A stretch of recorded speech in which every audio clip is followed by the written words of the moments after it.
since we're a small group, I was planning on showing you guys how a blended learning classroom works. Since we're a small group, we'll do it together, all of us together. Since we're only 4 people, so let's go with the names. Who's from where? What? What's your name? I'm Elisa. Oh, my name is Michael Bitton from Magen David High School. Go. Nice to meet you. Great. Where's that? Got it. Great. Okay, fine. So you guys signed up for blended learning. You guys have a little bit, you know how that works? Have you ever heard of the concept? Or you just signed up for my program because you like my name? Okay, great. So one of the models, and we're going to go through exactly how blended learning works, but I wanted you guys to kind of feel it as a student would. So the way I have it set up in our schools, we have 3 stations in a classroom, and each station does a different part of the lesson. So today we're going to go through the stations. We'll do it together, and then I'm going to show you what the students do in each station. So for station 1, we're going to start with the direct station. This is a program I use called Blend Space, which is a very neat way of just organizing what you want to teach to your students in an orderly fashion. So if you it's free. It's online. It's web-based. Oh, no, it's fine. Yeah, I know what I'm seeing, so that's fine. But basically, if you scroll down, you'll notice that it has boxes, and each box represents this is what you're supposed to do, and that's the actual thing you're doing. So for each box, you see what you should be doing. So what we're going to do is we're going to start with direct station, which is part 1. So if you look at the direct station box, in box 2, so first click on the direct station box. Something should pop up. There you go. Great. So it says, read self-directed learning article and discuss with teachers. So again, the students are going to start, you're dividing them into 3 groups. So they're going to be starting at 3 separate groups at any given time. So you got to make sure that the stations work independently, but also together. And I'll go through this process of how that's going to be done. But basically, direct station is basically your teacher station. So I want you both, all of you, to you can press forward, and I'll go to the next. It'll go to the next box. Read the following article. It'll take about 5 to 10 minutes, and then we'll discuss it. And imagine I'm your teacher, and I'll be discussing with you what's going on in that article. So you click on open, and click on open a new tab. Oh, there you go. That's great. So you click on that. If you click forward, so it gives you a little. You did this, right? Okay. And then and then click on open a new tab and start reading the article. Right. Well, right. So in other words, we're think about education. Differentiated model. I think partly, but I think that the focus here is about getting the kids to kind of be motivated on their own and learn on their own. I think one of the big issues that we all run into as educators is that our kids are just not motivated with the learning, with what's going on in the classroom, especially in Judaics. I mean, with Judaics, they know that's extreme. At least for secular, they have some. They're thinking about the regents and the college, and that's something that's pushing them. Even though it's not a lishma kind of thing, but it's something that's pushing. When it comes to Judaics, it's really hard to kind of get them motivated and involved. So this person, Diane Tavener, she's the head of a school in a summit, such like a franchise of schools, charter schools in San Francisco, and she created a whole program that kind of helps kids kind of self-direct their learning. They pick what they want to learn, they find the pace of how they're going to learn, and then they go for it. And it's really an amazing system. Okay, so that's, if you think about it in the system of a blended learning program, this would be like station 1. You go to the teacher and have a discussion about an article, what it's about, what's going on. Another station, it's not necessarily in this order, you'd watch a video and write down something about this. So if you go back to that page I took you, that blend space, so if you press forward again, you'll say independent station.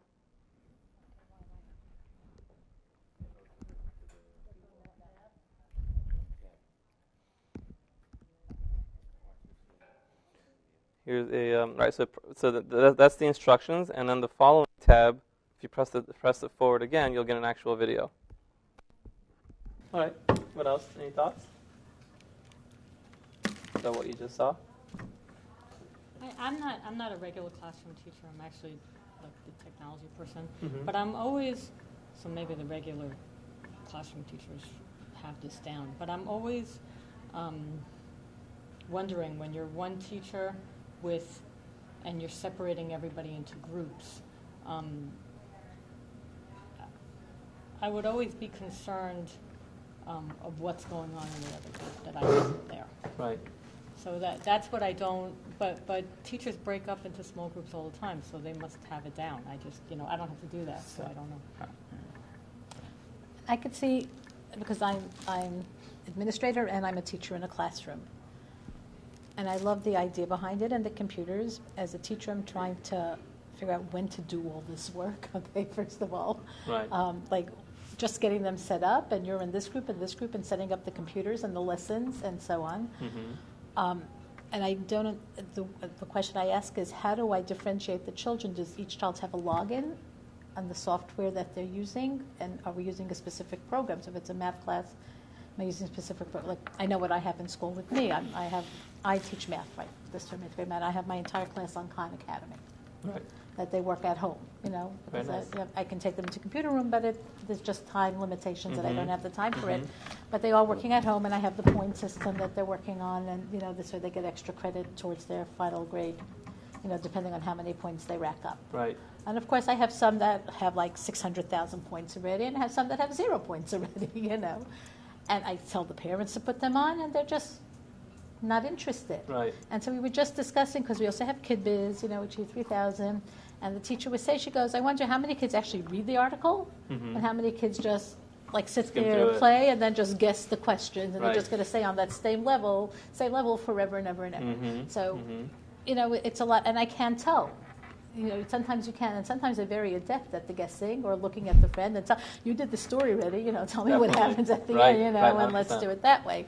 While I'm sitting in meeting, with 6, 7 other children, you said, let's discuss the article, let them all read it and discuss the article with the teacher. In a class of 28, I'm going to be discussing that with 7 children. Right. You know what I'm saying? A lot of kids. Having a conversation with 7 children and watching another 21 children, making sure they're on task. It's a challenge. I'm curious. Right. I've never really seen it in action. Right. Right. I mean, It's all valid points, 100%. So I'm curious if you do it in your school. I'm curious how it works. Sure. Yeah. We'll talk about that. Sure. Mati? Or Mr. Volansky, Rabbi Volansky. Bye-bye. Rabbi Volansky. Oh. Yeah. What do you think? Stunning. Interesting? Yeah. Definitely interesting. Okay, great. So a lot of great points everyone brought up, and I definitely want to get to them, but we have one more station we got to get to. And again, you have the child rotating to these 3 stations, and this is more of a group work that we're going to do, because we're a small group, we're just going to work together.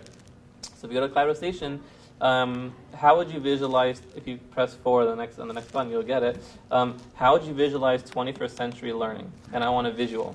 Please use the poster board and markers and work with your team on creating and presenting to your fellow peers. So now we're only one group. I was assuming you had more people, so we're going to present. But oh, okay, fine. So you click on this button over here.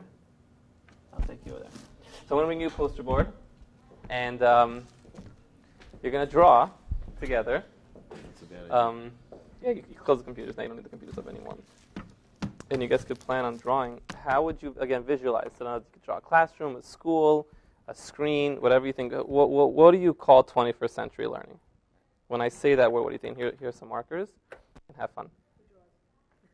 There you go. That's good. It's interesting. I just read an article last week or over the weekend where they said the new classroom will be a gym with every child in their own corner in the gym with their iPad and sitting and learning, and a teacher just wandering around, just checking to see that they're on task. That's what they had as the new classroom. But do you believe in that? Do you think that's a viable solution? I think it's very sad. I think we're isolating our children. I happen to agree with you. But again, this is something that we're dreaming here. We're thinking out of the box. What would you like to see? Think about things that you want a classroom to be like, and then put that on paper. How would that look? Don't be shy. We're all friends here, right? Open, safe space. What do you have something to say? I know you have something. He's not happy, and he doesn't want to. He doesn't want to do that yet. That's what I think. Can I say I'll an let you know. unhappiness? It's real. Diminishing the role of a teacher is really not in our Masorah. 100%. Our Masorah is Rebbe the Talmud. But I Correct. don't think you're diminishing the role. I don't think you're just diminishing. I think changing you're the- guiding. Looks like you are. No, you're changing Right, there's always the role the of the base teacher. medrash. That's always you working one-on-one with your chavur. So there was always that. No, And there's yeah, just right, one teacher right, sitting there, right, and but when that- you need but that's- guidance, he's there. It's not that only that the teacher. Right. But that's not what the math model is. The math model is not necessarily interacting with the teacher. You're going through your thing. Obviously, the teacher has to check in to see what you're doing, but not necessarily. I mean, the teacher obviously has to check what you're doing. I'm saying, but it's not necessary that you're having an interaction with the teacher. Right. I have to disagree with the point on that, because even if the children are working independently, the teacher's responsibility is still to go around the groups, to guide the groups, to make sure they're staying on task and on target and getting their thinking, in the right direction. If we make this too widespread, then you're not going to have time to do it. It's going to be a practical issue. I'm not going to be able to look at each student's work. You don't necessarily have to do things. Even today, we check. When I check homework, I just look at it to see that they did it, and then I go over it en masse. Mm-hmm. Fine, that's okay. But it's not like that here. Here, you're holding to their development, and you may not have. It may be too time consuming this model for what we were given. But with that small amount of time, you can accomplish more. Especially if you have students which are missing something, they're not fully engaged, and they're not with you. See, I told Scott Goldberg that the differentiated model is fantastic if you have 3 teachers in the room. So, I mean, I think, so let's take a step back. First of all, you all bring amazing, you all bring a great points, and it's all very crucial pieces to a bigger puzzle. And we discussed it in the last session. I'm going to bring it up again, and I apologize for it. But first of all, I got to mention that I love doing this. I love having discussions much more than lecturing. It's like this is what I call real education. That being said, we have to kind of take a step back and think about what the role is of education. We're getting in the nitty gritty. We're getting stuck in the hows and the details. But if you take a step back and say, okay, what is my ultimate goal? I'm opening up a Jewish day school, right? I'm opening up a school for kids. What's my ultimate goal? Once you figure out whatever that goal is, depending on the school, the hashkafa, whatever the story might be, then it's let's find the means to achieve that goal, right? And the means could be a variety of things. But you obviously always need to go back to what is my. It's like a lesson plan in a classroom, right? You start with an aim or an objective, whatever the story might be, and whatever you're doing in that class today, you obviously want to make sure it's going to connect back to whatever aim or objective you have at the beginning of the class. Part of the problem, I wanted to talk about the points that have at Masorah, and that's a really important point, is that we've grown accustomed to this idea of mass-produced education, which basically the system that we currently have today is not the system we had 200 years ago in America, and not the system Jews ever had, ever. The system that Jews always had was a much more, like I said, a much more personal level. But, again, taking on a bigger context in the world view, so to speak, education was kind of limited to rich people. If you had money, you hired a tutor, and they taught you. If you didn't have money, you're stuck as a farmer for the rest of your life, and that's basically it, right? And eventually, in America and in Europe, you start to understand this idea of that it's important to have all your citizens literate and know basic ideas like math and English and science. And as a result, they have to find out, okay, how can we can't obviously hire a teacher for every student. It's not enough people in the world to do that. Right. So we got to find a way to mass produce education. And part of the idea was based on the Industrial Revolution, which is basically a factory model. The idea of having one person over many people, and everyone kind of going through a specific row, first grade, second grade, third grade, with specific benchmarks in each level. And eventually, by the time you get to 12th grade, you have a product that you created, right? Each grade has a specific goal, and by the end of that goal, at the end of 12 years, you have that product that you created. That worked for a long time. All of us went to school, and we all survived, and we're all doing, I think, pretty good.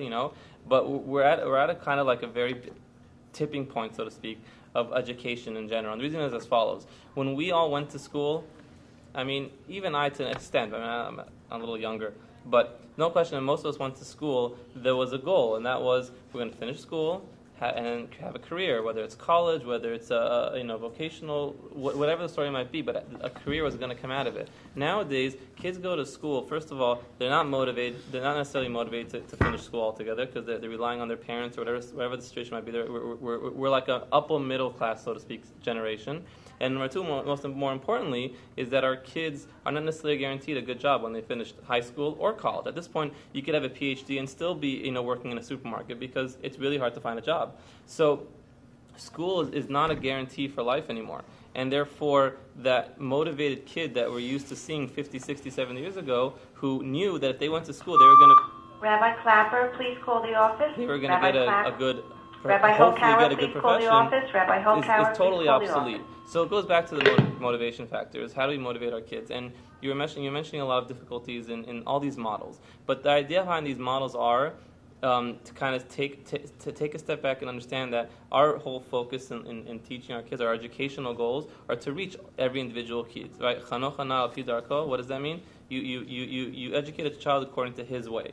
And obviously that's a very difficult thing to do when we're in a system that kind of professes the opposite, that we're really trying to teach everyone. And we're taught in school when we become teachers that we got to teach to the middle. And it's a sad situation because in reality is that we have 25 kids in a class and we're only reaching hopefully the majority of them, but even then you're hitting 15, 18 kids and the other 8 to 10 are basically suffering. Either they're too smart and bored or they're too dumb, they're not getting enough help, and then the cycle keeps repeating itself. The idea behind this system is to kind of reach every child, and a lot of the problems that you've been all talking about, obstacles that might occur or challenges that might occur, there are solutions to it, and we'll talk about it through this slideshow that I have here somewhere, there, and talk about different strategies of how it can be done. But it's a difficult process, and it took a lot of time for us to really make it work. In other words, our first year was a disaster. Is every classroom blended? No, not by any means. It's a slow process. We started off. Can I ask you something? Just want largely on top. Yeah, sure. We started with 5 classes, and we continued. We expanded it to 10 classes this year. Only in math? In secular studies and 2 Judaic studies, as well. What syllabus? In Judaic Torah. So. In Chumash? Yeah, Chumash. We're a Sephardi school, Syrian school, 16 Torah. No. It's all 9th. In a lot of things. Yeah. Sorry, 9th grade? Yeah. So thing. It's a little on top. It's a little bit No, related, sure. both for this session and the last session. So, do you have? I'm sure you do have teachers that say, "No way, I'm not doing this." So For sure. And they just don't do it, and you just work with the teachers who Correct. do it. Yeah, we believe in a slow, collaborative process, and and I mentioned this in the last thing as well, is that, again, it goes back to what are your ultimate goals, and do the means help you? In other words, blended learning or any type of new pedagogy, differentiation, anything they're using is the vehicle to get from point A to point B. I don't have to use that car. I can use a different car. It's a different method, right? Different method. So this is just another method of getting to that ultimate goal that I want to get to, which is being able to reach every child. So whatever method you can use to get there, great. If it doesn't work, it doesn't work. And like I told you, some classes, like English, I believe, doesn't need it. It's not necessary. But a class like math, it does amazing with it. So it really all depends on the subject area, on the content, on the curriculum. Are you everyone here high school? And the teacher as well? No. Elementary? Middle. Middle too? 5th grade. And what? 5th grade. Got it. And you're middle. Got it. Okay, so I'm going to start, and then hopefully This doesn't matter, but it seeps down. What? There's no reason why you can't. If you're doing it in high school, you can make it work in 5th grade too. Right. The question is not, It's addressing the subject. Oh, yeah, 100%. I get it. I mean, part of it is also content. Let me see. I got to get back to the beginning.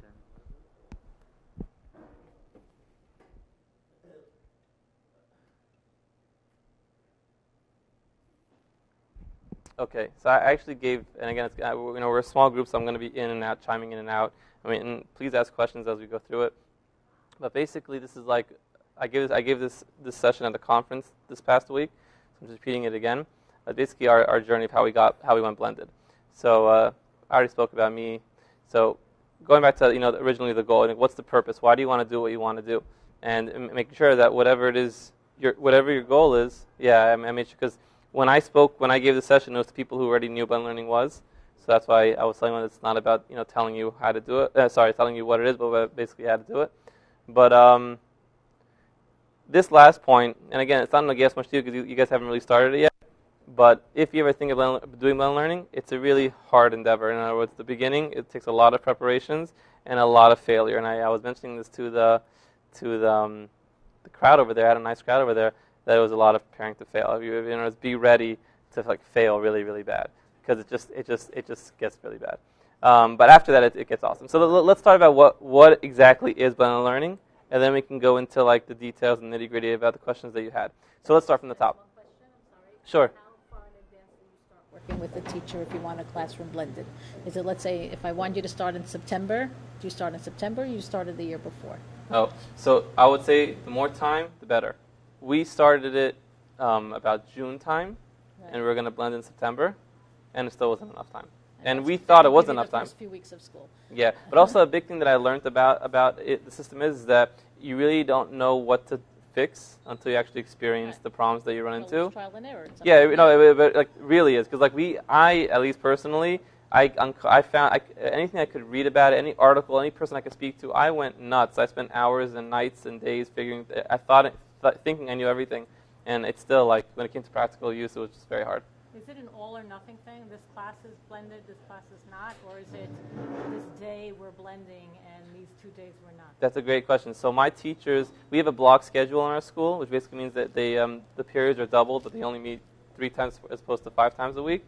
So it'll be 2 weeks, 2 days double period, and 1 day. They have to get 5 periods in a week. So it's 2 days double and 1 day single. So that's 5 periods. So the last period, that Friday period, is a regular class, not a blended learning class. So yeah, it really, So they have essentially 4 periods of blended and 1 period Correct. of not. Right, that's exactly correct. So what is blended learning? So in very simple terms, it's the use of a digital content part, which is basically something on the computer, together with a teacher. And that's the thing I want to mention about diminishing the role, etc. It's the reason why I like this system. I mean, a lot of people are into this idea called online learning. Basically, it's fully online. The kids are on the computer, and like you're saying, just a screen in front of them. I'm really against that. I feel like that the teacher is tremendous in no question about it. And learning is about allowing a teacher to help you get.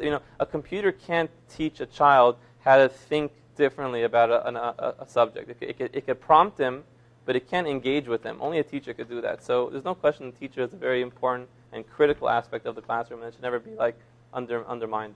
There are 3 really types of blended learning models.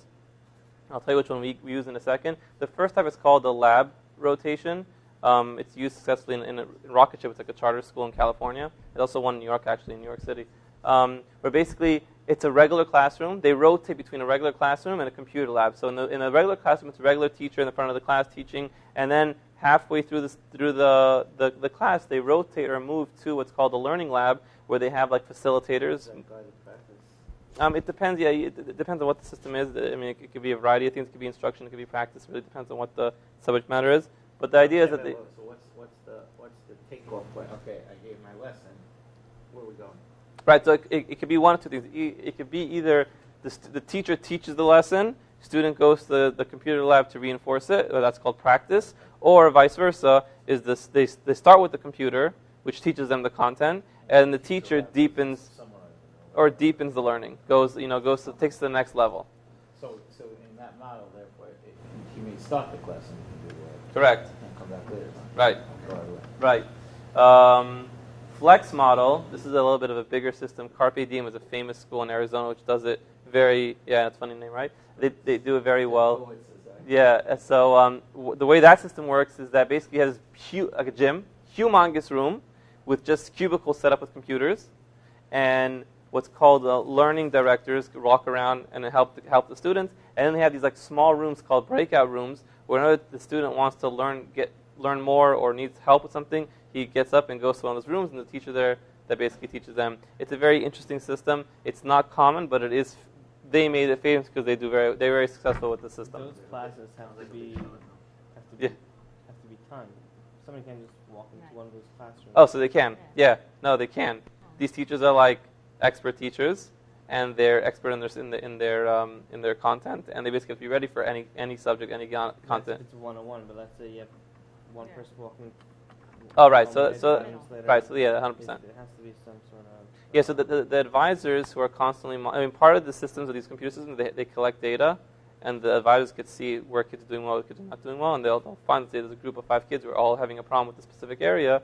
They'll take them and pull them out. And the last thing, which is what we did, we kind of did it together. I didn't get my picture yet. I was still waiting for my picture.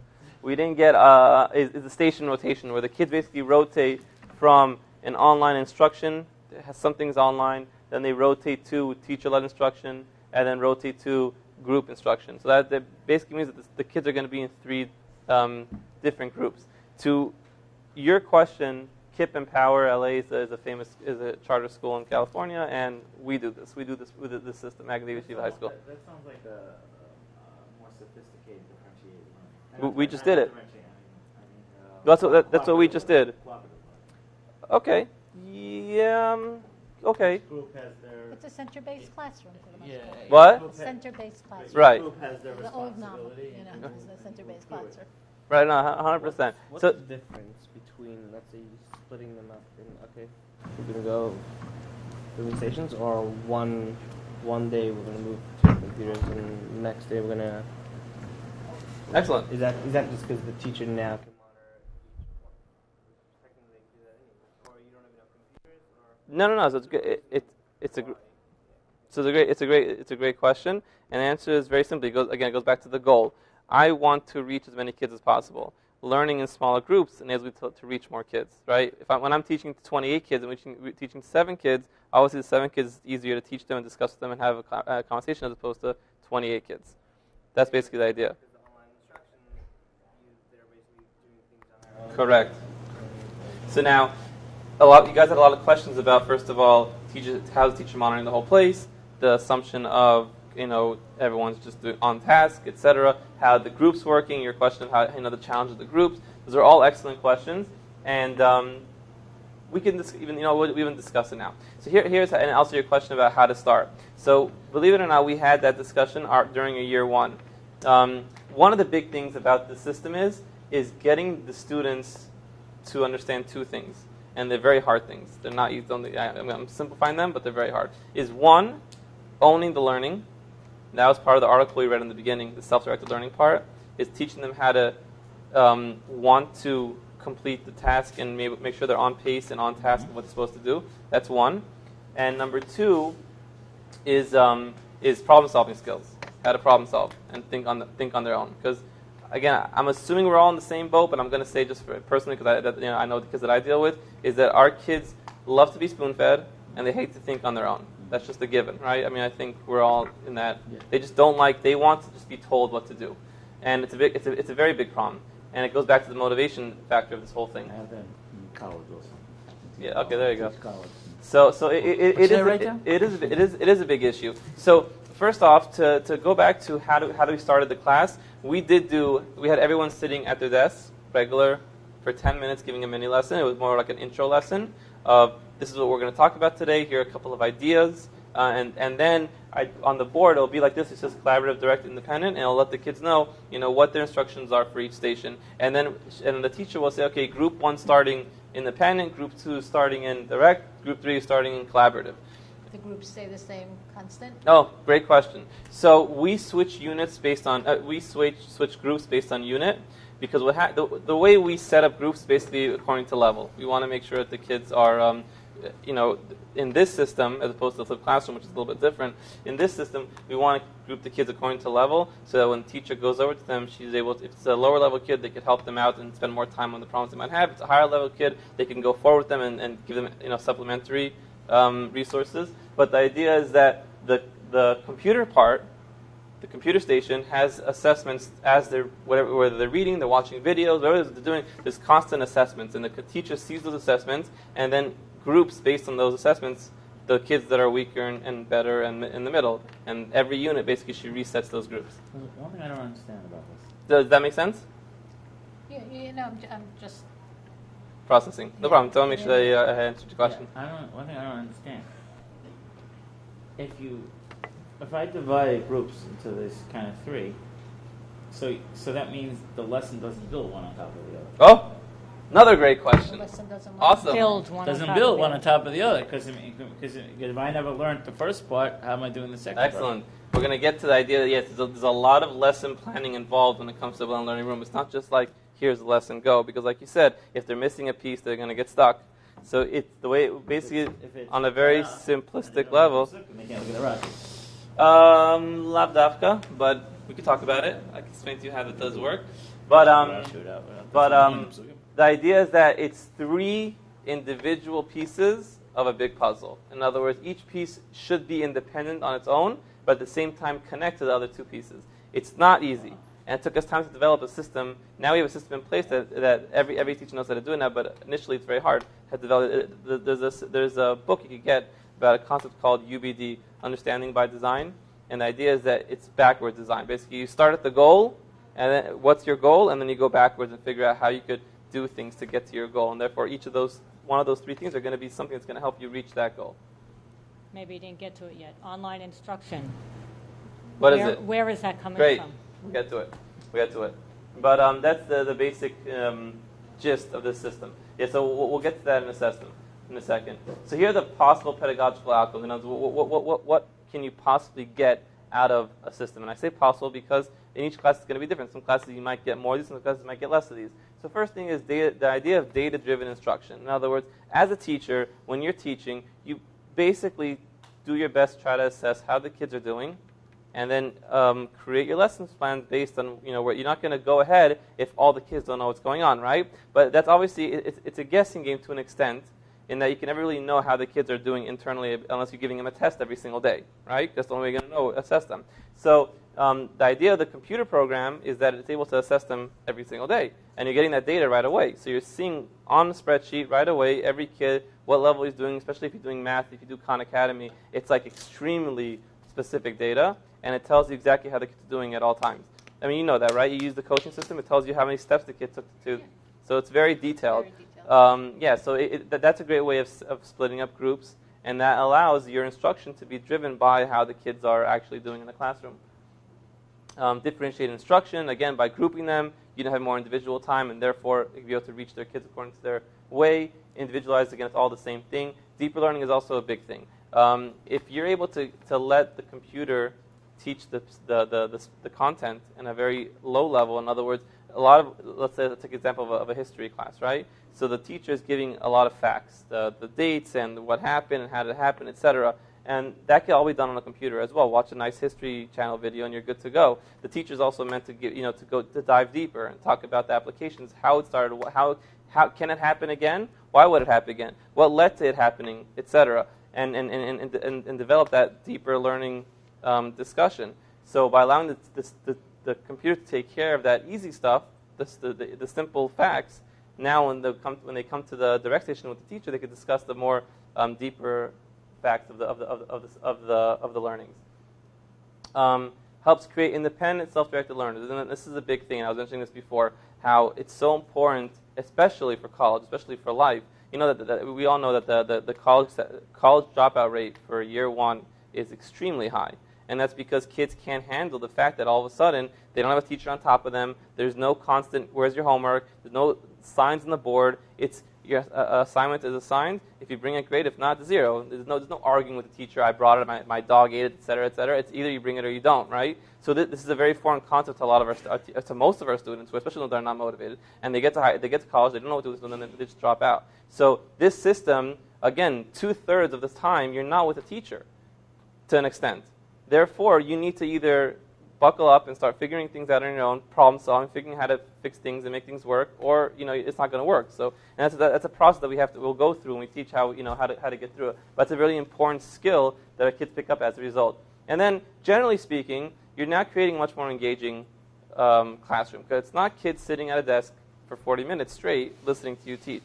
There's movement, there's getting up, there's shaking around, and that allows kids who have an issue to sit down 40 minutes straight, which is a big problem for a lot of kids, or have an issue of just focusing only on you and taking notes the whole time, allowing them to get up and move around and see it in different ways. It's visual, it's working with a group, it's auditory from the teacher. You're allowing the students to now process the information in many different ways, and gives the opportunity to have a much more engaging classroom. Now, like you mentioned, I wrote possible for a reason, because these are obviously in a perfect system where everything's going amazing, you're going to get all this. But it doesn't necessarily work that way. You're not obviously going to get everything all the time, and it really depends on what the system has worked. But can it work? Come to our school and you'll see it working. We have a history class, a math class, a science class, and 2 Torah classes, 2 Chumash classes, and it's working amazing. So you're welcome to visit any time. But yes, it is possible. Do we have all this thing down? Not necessarily. But the data-driven instruction thing is easier said than done. It's hard. It's work on the teacher to figure out. It's a lot of time. It's a lot of time, right? So we don't have that down yet. We're still working on it. I have data, and I don't know what to do with it, right? And how to process it, right? So that's definitely something that we're still trying to figure out a solution for. And like I said, schools do it. I mean, you go visit KIPP and Power in LA; they're doing it all day. It's amazing what they do over there. Your school. Yes. Third class. What grade is that? It's 9th grade. Everything's in 9th grade right now. We haven't expanded to 10th grade yet, except for a history class and a science class. You don't do lower grades. It's only high school. We have elementary school too. It's a different building. I'm involved with high school. I'm saying there's no blended learning. Yes. Right. Correct. But I will say this. Is there, or do you know a blended learning for elementary or middle school? Yeah, all the ones that I mentioned are all elementary. So I'll tell you this: high school is very hard to blend. In Yeshiva, in Chumash, and Torah, in elementary. Yeah.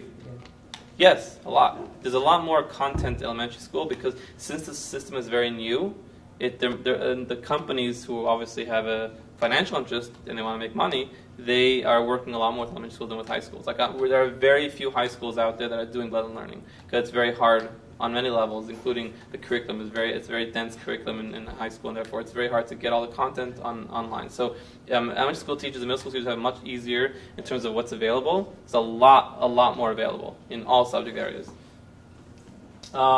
Is this taking place in the regular classroom by you? Yes. And what type of computers do the kids use? Oh, we use these Google Chromebooks. I brought a few over to use them, but yeah, they're durable and they're cheap. And you have enough for an entire class, or you just have enough per group? Well, yeah, it's for station. So we have a blended learning room, which all the blended learning teachers use. In other words, we have two, because block scheduling, so we separated the tracks to meet on different days. So we can, like the science having the same time, but it's different days. So we have a science class Mondays and one day, science class Tuesdays, Thursdays, and history Monday, Wednesday, Tuesday. So we're able to get two of each class. You have a dedicated room just for the blended Correct. class. Yeah, at this point, right. Yeah, I mean, eventually we're going to have to expand if we ever do expand the program. But right now, it's basically, if you walk into the room, I wish I had took a... Plus we have like one card for everybody to use. It's actually set up. We originally started year one. That's another, one of the small things that we learned from year one is that we started with a cart. We learned that it took time to go and take out the computer and open it up and turn it on. So now we have like a dedicated room that has the computers on a desk all set up, and you just turn it on. You just sit down. 30 minutes. Oh wow. Okay, good. So yeah, so it just keeps it. You're mentioning about how setting them up and getting them used to. It took us time to the first 2 days we didn't do this. We didn't do this year one. We did it year two, which is basically made an induction where we basically spent 2 days teaching the kids how the process works and to be on top of it. Like now it's already rote. They know bell rings, they move, and then we have a time. Every teacher's a timer on their desk. It's a 20 minute, basically 10 minutes opening and 3 20-minute slots, and then 10-minute closings at any minute class. Plus a couple minutes in between to rotate. But they know they hear the bell, move. Next thing, because it's really important that, obviously if you don't keep the timing up to task, then you lose timing at the next station. So it takes time. Year one, it was a disaster. It took us a lot of time to get them involved. Year two, on first day of class, we took them through each rotation, taught them how it works. By the second week, everyone was already used to doing it. And also in regards to asking questions, I think one of you mentioned that, what does a teacher do when someone has a question on another station? How are you supposed to react? So this comes back to the problem-solving skills that we were mentioning before. Is our kids, the minute they hit any kind of stumbling block or any kind of obstacle, right away, what do I do? How do I do it? Right? They don't stop and maybe figure out, how can I find something else to make it work? Can I check online to make it work? Can I ask my friend to make it work? They just right away want to get the teacher's answer, and it's a big problem. So we taught the kids this thing called SGT, which means self, group, teacher, which is their. You've heard of it? Oh, okay. Which basically means that when they run into an obstacle, they first have to ask themselves critically, like, am I really not knowing what to do? Can I figure out what to do? Can I Can I Google it? Can I find a resource online? Can I check in my notes? Or is I really don't know? Once they hit that step, okay, now turn to your friend and ask him, hi, do you know what's going on? I can't figure out what's going on, what the teacher's trying to tell me. He doesn't know it. Then, in 95% of the time, they know between themselves and their peer. What? Yeah, there you go. So and it works great. And also, again, it's another skill they learn. They learn how to not to always run to the teacher. Yeah, I mean, yeah, you get that part. Collaboration is great, but you also learn how to not run to the teacher every time you have a problem. It's figuring things out on your own, which is a really important skill. But it takes time to develop. It doesn't happen all in one shot. We could skip all this stuff because this is stuff that doesn't really apply to you guys. Let's move to PD. I mean, I guess again, you're administrators, right? Both of you. You're not administrators. You're a coach. I'm a technology integrator. Right. So I was just going to say, PD is a really crucial part of any kind of program. And I mentioned before is that the summer training is great, but what's even more important is the constant ongoing training throughout the year. The teachers really need to feel supported. And I was mentioning how the teachers, it's good to visit schools. We actually, during our year one disaster, and it really was a disaster, we took a plane and went up to Milwaukee. There's a high school there that does blended learning. It's very hard to find a good blended learning school that's in high school. They have some here, but they're all like the lab approach, the one that's like a big room with all. And we don't like that. We want to have more teacher involvement. So there was one school in Milwaukee. We took a plane to Milwaukee to check it out, and they do like unbelievable stuff. They're like, it's unbelievable. It's crazy. And we had ideas. We sat a whole day with them. They were very nice. And most educators in these kind of programs are very willing to share. And then we took it back and we fixed up a lot of problems that we had, and it went great. So visiting schools is great. If you can't visit schools, you could always Skype. Who is we? You took your teachers? Yeah. The whole staff? Not the whole staff. I These took teachers me, yeah. 2 of our teachers, and our associate principal. Wow. Yeah. I mean, first of all, we did get a grant to help us with the program. But we were also very dedicated to making the program work. You can't just put it in the middle. What kind of grant did you get? Part of Avicha, yeah. It's called the Bold Grant. It was like open about a year and a half ago. So we got it, so that helped us out. Avichai is funding these things. It's actually 3. It's Avichai, Kohelet, and AJE. It's three organizations. I'm a math teacher, so we were trying to find a Jewish school that's using math in Khan Academy. So we had her Skype to a teacher in San Francisco. Jewish day school, not a from school, but it was a Jewish day school using Khan Academy, and she got great ideas. How does the person do what she does, which is also great. Reach out to others. A personal learning network. Going on Facebook and Twitter has a lot of educational feeds as well, and there's great information out there. And you just go online, you just type in blended learning, in education or in middle school, and you'll get tons of articles and websites and resources. I mean, it's just. The internet's amazing from that point of view. Should have been at the last session. I was that. You wouldn't say that. Teachers need to feel it's a tool like any tool. You got to be obviously careful with how you use it. Teachers need to feel supported. Yes, this is like key. You want these things to work. Make sure they feel supported. Peer-to-peer observations was a new thing. We constantly solicited feedback from our teachers and how they're doing, what's going on, how can we help. I met them once a week individually, and once a week we met as a cohort together to collaborate and to brainstorm. It's a lot of planning time. You need to have that set aside and make sure that your teachers are comfortable with that. But peer observations was really cool because we had rookie teachers this year who never did it before, and even though they got trained, they never actually did it in the classroom. And we had teachers from last year who did it already for years, so they know what's going on. So we had them come and watch their other peer who already did it, or vice versa. The one who's is an already second-year teacher comes and watches the rookie teacher. Then we have a meeting afterwards, and they tell them, what's going on, how can we help? This is the problem. This is the solution. This is great, etc. So you have a lot of time, I'm hearing, built into your day where your teachers are not teaching because they're meeting with you individually, they're meeting with you as a group, they're observing other teachers, and they're flying to Milwaukee. So yeah, a lot of stuff, right? So it definitely it sounds like much more. I mean, listen, we're in a Jewish day school dual curriculum. It's like where is the time? And it's tough. It really is tough.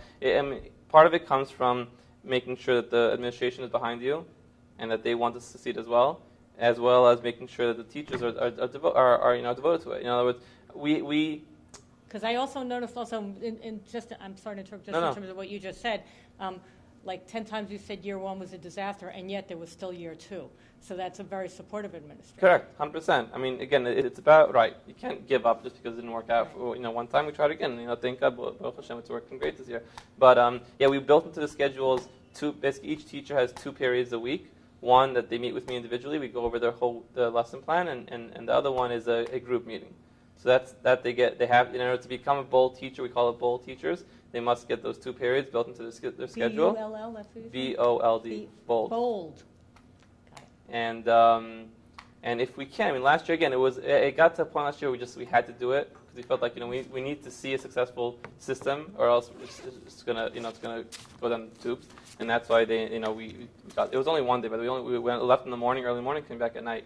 Wow. But being that you're a high school, teachers get paid per period. So even though correct. they teach one period, they're getting paid for 2, I see. Right. Yeah. Those extra periods, they're getting paid for it, of course. Paid for. Yeah. 100%.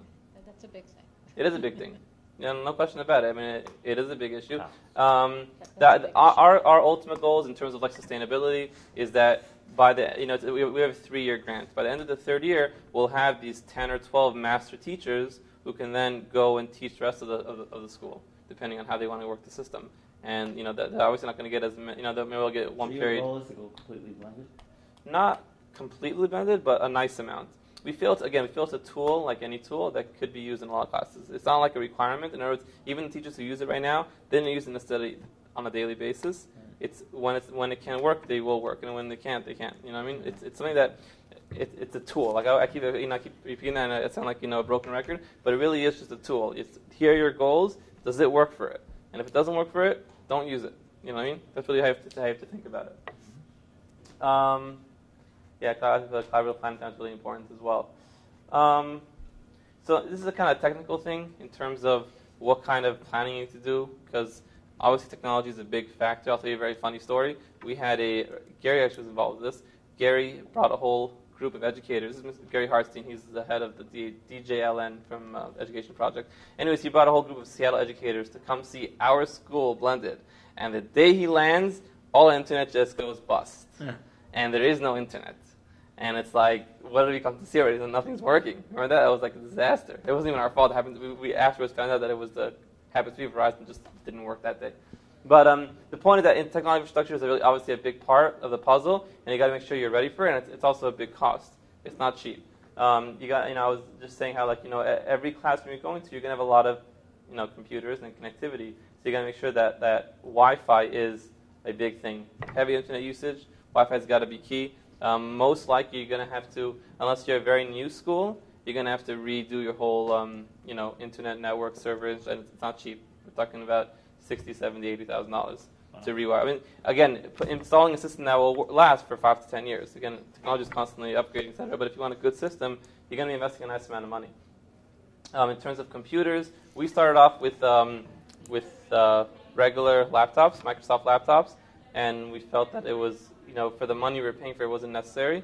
Chromebooks, most of the content we use is all internet-based, so Chromebooks are cheap, they're durable, they have great battery life, and if you're a Gmail school, meaning all your kids have Gmail accounts, which our school does, it's free. By the Google Apps for Education basically is a free service that you actually create your own Gmail account for your school, and it's a great thing to do if you want to give email to your kids and watch it. So these things all log in with a Gmail account, so you don't need an IT guy putting in like a special login system. It's every kid logs in, with his own Gmail account. So it's very easy to use, and they're cheap. They're $250, which is much cheaper than an average laptop, and they work very, very well. And then obviously IT supports that. So let's see, what's we talking about here? This is digital content. We have time for this? We have time, right? Yeah, a little over 15. A little over 15. Let's skip it. Let's go to the next one. There's a lot of stuff over here. Oh, here you go. This is the important thing. It's problems. We have a lot of problems. Like I said, we kind of did a lot of reflection over the course of the year to figure out what our issues were. We put it all on paper, and this is, for anyone else who wants to continue, they can see what the issues are. So we had teacher, student, school problems, right? For teacher problems, sorry, I can't see, so I'll read it to you. Is first of all the role change again, and like you mentioned, as teachers we're used to kind of controlling the room, and we need to make sure that everything's under our control. We know what's going on. If we know what's going on, we go crazy. So we got to make sure that everything's under our system, and this is a very big change because all of a sudden 2/3 of the class are not even looking at you, right? So you have to learn how to let go and not be not really worry so much about what's going on in the other two stations. Again, part of it is trusting your students and allowing them to really flourish on their own. It's a process. It takes a lot of training, but it works and it can work. And part of it is just understanding that what your role is. That your role is not now necessarily to constantly teach everything. It's to allow the student to kind of come to you after they've gone through stations and either deepen the learning or go off supplementary work. But the idea is that you're not the only person on the stage anymore. And that's a big mindset. We had one teacher. To prevent those kids from not doing what they're supposed to do? Say again? What's to prevent those students from not doing what they're supposed to do? Okay, so there are a couple of, so in certain, like we have certain tracks that are lower kids, so to speak. So, and this might be a little bit harder to control or inhibit. So first thing is that they have worked within the day. Right? As they go through the stations, I didn't mention this here yet, maybe I should mention it now, but when they go through the stations, and each kid gets like a, some kind of sheet that basically they check off as they go through, different things, what they do at it's a computer station, the collaborative station, the independent station, so they're constantly doing work. And if they're off task and then they finish it and it's not ready, then obviously you see they're not ready. And so it takes a while to get used to, but they eventually do. And that's a way of keeping them on task. The project, the collaborative station, which is like what you guys did, so it's something they're going to produce. So like you guys are supposed to produce a poster, right? So they're going to produce something, and they're going to have to give it to the teacher. Again, it's something that if they didn't do it, they're going to get deducted points from it. So it all goes back to, there are consequences, and they learn that fairly quickly. And like I said, it takes about 2 weeks for them to get used to. But once they're used to it, it becomes like just a normal.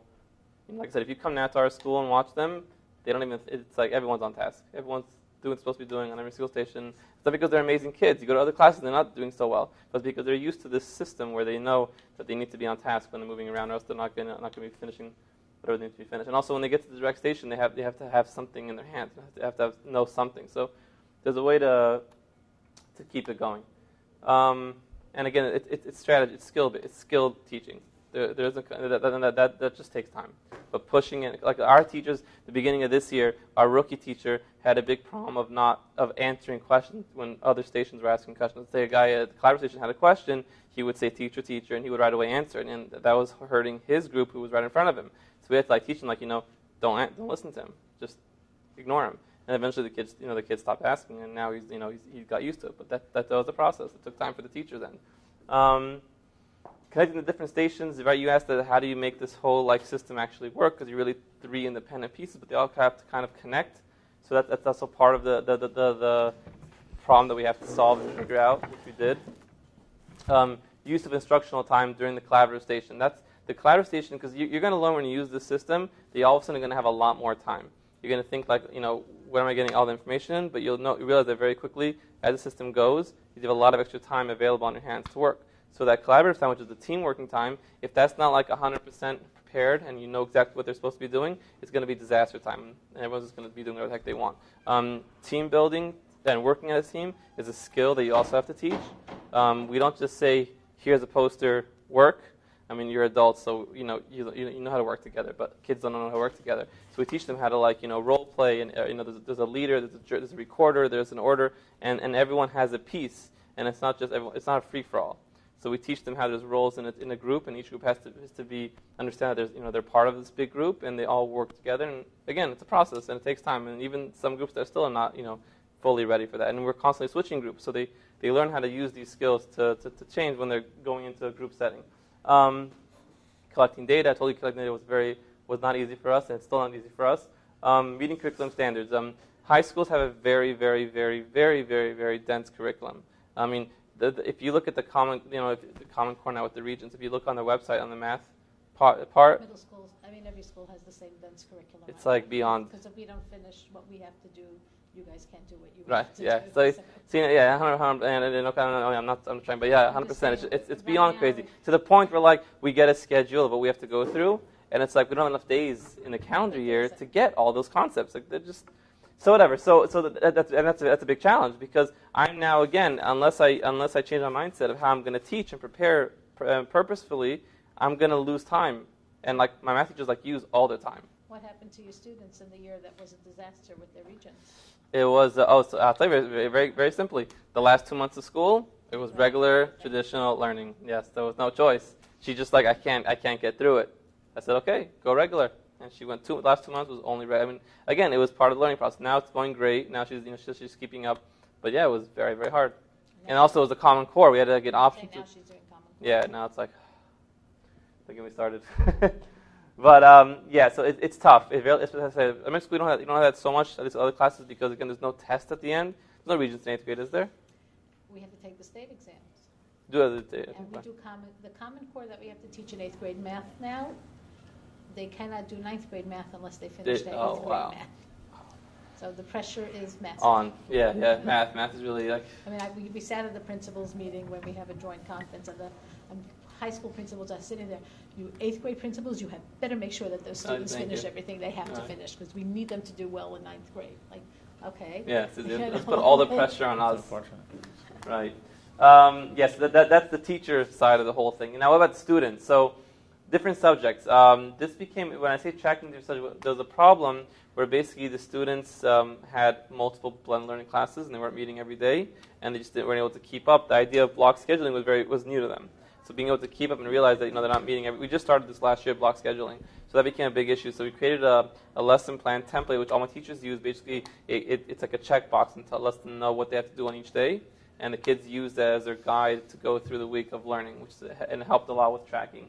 So that's part of not meeting every day. Time management was a big thing, because they would meet Monday, Wednesday, so they're assuming that they have Tuesday, they don't do anything else, and all of a sudden they come in Wednesday, and the work's not done. So learning how to time manage their work between the days that they meet. And then student mindset, independent learning, huge paradigm. It's either an I or an E at the end. Right. Yeah, I messed up over there. I knew I made a mistake, right. So it was a big shift, because, again, they all of a sudden have to do things on their own, and they're not used to that. And homework and tests get done where? Home. I'm saying, where do they get the homework at this part? That's at the last 10 minutes of the class? It really depends. My blended teachers generally don't give homework at all, because any homework is a reinforcement. Right? So if they if the kids need reinforcement, they can do extra work on their online stuff. That could be done at home as well. At home? Correct. They can log in at home too. Right, exactly. And tests are done online? No. Have a classroom so we kind of shifted our policies on tests, when that we don't require teachers, except for Regents courses, but it's only at the end of the unit, that we don't require them to give tests, because tests are a type of assessment, and the idea behind the test is what's the point of a test? Kids to review it. To review, that's the reason. To make sure they have acquired knowledge. Exactly, to make sure they acquired knowledge, right? So is that the only way you can show proof that a kid knows knowledge of the content? No. Oh, good. So we allow them multiple abilities or ways to show content. So for example, let's say if they finish a unit, a kid can make a video teaching the teacher what he learned and in class and with the group, or making an e-portfolio, which is basically an online website describing what's going on in the class. There's multiple ways of doing it. They get, like I said, for the Regents courses, they have to give, just to get them ready for those questions, how to take the questions. But generally speaking, we allow multiple types of assessments in order to allow the kid to know. Because again, at the end of the day, we're constantly assessing them. It's not just we don't just do summative assessment at the end of a unit. We have formative assessment that's consistently going on almost every single day. So we know where the kids are, and if the kids are behind, we right away catch them. So how do you give grades on report cards, which are legal documents, though? So what are it's based on the constant assessment. I give a grade for their e-portfolio, or give a grade on their video. And then we have school, which is teacher and parent backlash. I'll tell you a funny thing. For year one, about a month into school, we had kids on their knees begging the teachers to teach them. They're saying, please teach us. Because they're so not used to this system, and they're so used to just sitting there with their minds open and us just spilling in the information, when in reality they have to actually do something now. So it was very hard for them. And as a result, we had parent backlash, parents calling us, what are you doing with our kids? What are they doing? Why aren't they learning? And obviously they were learning, but it was very hard for them to realize what's going on. And then you had internet issues. Wi-Fi goes down, there goes your independent station, right? Class schedule, that was also an issue in terms of block scheduling. Getting the kids so used did to you always have a backup? Yes. Yes. Not a computer backup, but the Wi-Fi is down, this is what the computer station is doing. Yeah, so after the first, when we first, it was 2 weeks into the school year, or 3 weeks, no, it was about a month into the school year, our internet went down, and we were like, what do we do, right? So the next time we met, it was okay. What do we got? We got to have a backup plan, and now every teacher has a backup lesson plan, a manual lesson plan, just in case internet goes down. That's basically it. That's basically you can do it, and we're done.